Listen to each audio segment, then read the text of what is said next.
Jim Cramer discusses the NFL playoffs' impact on media companies' profits, but suggests investing in DraftKings, the leading online sports betting company.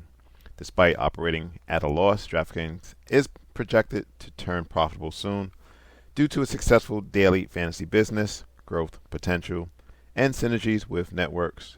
The stock historically gains an average of 21% during the NFL postseason.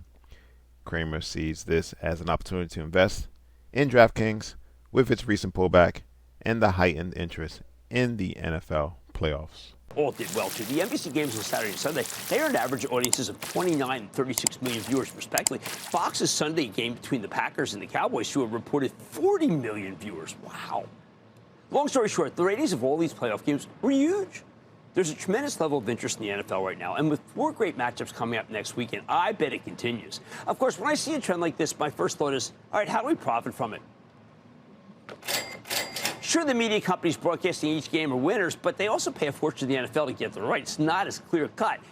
Wait a second. Instead, I want to recommend DraftKings, which has emerged from a couple of years of intense competition as the market share leader in online sports betting.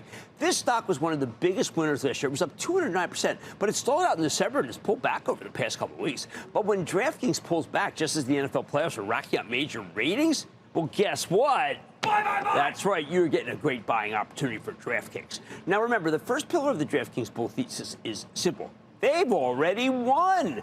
They're the leader in online sports betting, roughly 5 years since the Supreme Court legalized the practice. At first, it looked like FanDuel and DraftKings were emerging as double winners. But last year, DraftKings surpassed them in market share, and right now they got a lot more momentum. They have a fantastic daily fantasy business that makes watching even blowout fourth quarters interesting. Good synergy with the networks there, by the way.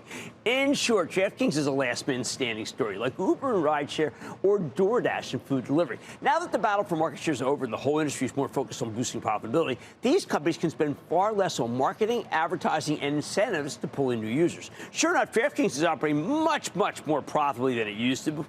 This is pretty amazing. See, the company achieved its first quarter of positive earnings before interest, taxes, depreciation, and amortization in the second quarter of last year. Though that number turned negative again in the next quarter for 2023, they should have an EBITDA loss of 95 to 115 million. Put that in perspective. When DraftKings first gave you an EBITDA forecast for 2023, they originally were projecting $475 to $575 million in losses. So last year turned out to be a lot better than expected, and that's what matters. More important, when the company reported its third quarter results in November, it also rolled out its full year 2024 forecast, and that included an EBITDA target of positive 350 million to 450 million. I love to get involved in these situations when a company's moving from unprofitability to profitability because the dynamics of the industry have changed. And the DraftKings textbook example. In terms of earnings per share, the analysts expect that to turn positive next year. That is going to be something you've got to be in ahead of.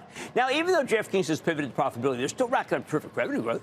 In the first 3 quarters of 2023, they had 84%, 88%, and 57% revenue growth, respectively. Wall Street expects them to do 48% when we see their fourth quarter numbers. Also worth noting, the company's beaten revenue expectations for 8 straight quarters at this point. So don't be surprised if the actual fourth quarter number is a lot higher than 48%.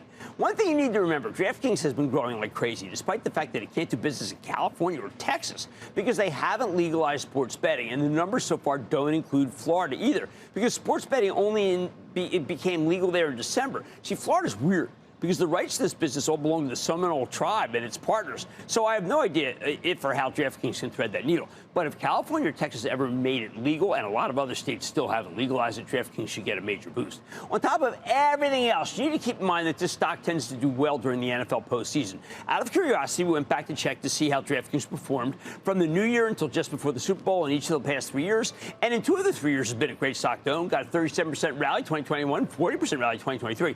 All right, in 2022, the stock got hit with a 15% sell-off. Don't forget, though, January 2022 was that was a total time for any stock and every stock. Okay, it was particularly unprofitable stocks like this one. Granted, it's a small sample size, but 2 out of 3 ain't bad. Overall, it sure looks like DraftKings is a solid bet during the NFL postseason, averaging a 21% gain over this period over the last 3 years. I wouldn't necessarily expect such a large move again because this is now a larger company. But let's just say the trend is your friend. Look, I've liked DraftKings for a while, and I've been right. This was a difficult story when the sports betting industry was getting flooded with infinite money from venture capital firms. following everybody in the business to advertise. It made everyone advertise like crazy and promote the heck out of their services. But that money dried up a while ago. And now DraftKings has emerged as the online sports betting champion at a time when they can finally get away with cutting costs because everybody else is doing it too. So let me give you the bottom line on this fascinating story. Now that DraftKings has pulled back a bit from its highs over the past month and a half, and after we saw the incredible public interest in the first weekend of the NFL playoffs, I am feeling like you're getting this terrific buying opportunity in the stock. If you don't already own the stock of DraftKings, you should consider adding a position, especially for the next couple of weeks, as seemingly the whole country's watching the NFL.